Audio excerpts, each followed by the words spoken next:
Bonjour, je m'appelle Adéida Larin, je suis en deuxième année. Moi, c'est Clément Olivier, en deuxième année aussi. Nous avons préparé des questions que vous pouviez vous poser au sujet de l'intégration dans cette école. Donc, tout d'abord, il y a Marion qui demande comment faire pour intégrer les ITC Caen. Donc c'est à travers Postbac. Vous soumettez votre dossier à l'école et si votre dossier est reçu, vous avez un entretien qui va compter pour 50%.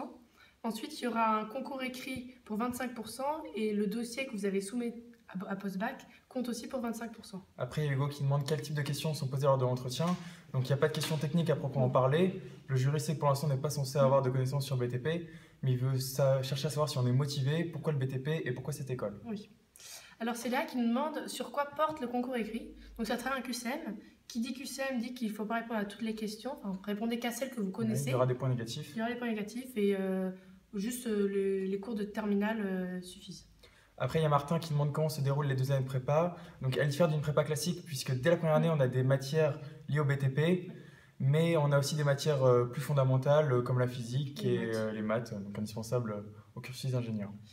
Alors, c'est Nicolas qui nous demande quel est l'intérêt de faire son cycle préparatoire à l'école.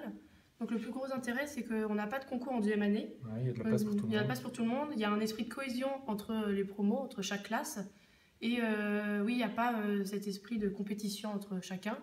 Et aussi, en première année, nous avons des cours d'initiation bâtiment. Et en deuxième année, des cours d'initiation travaux publics.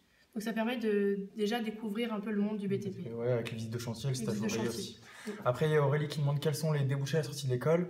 Donc il y a plein de débouchés, étant donné que le BTP est un secteur d'activité très large. Oui. Donc il faut choisir de travailler soit dans le bâtiment ou dans les travaux publics, d'être sur le terrain ou dans les bureaux, donc ça dépend de chacun. Oui.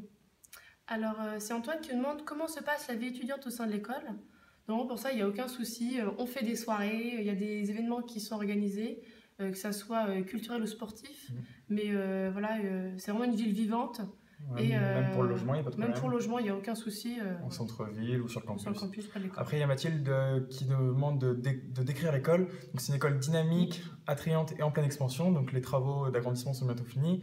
C'est également une école avec une ouverture internationale, donc avec la possibilité de faire le programme Erasmus et le stage linguistique à la fin de la deuxième année. Voilà.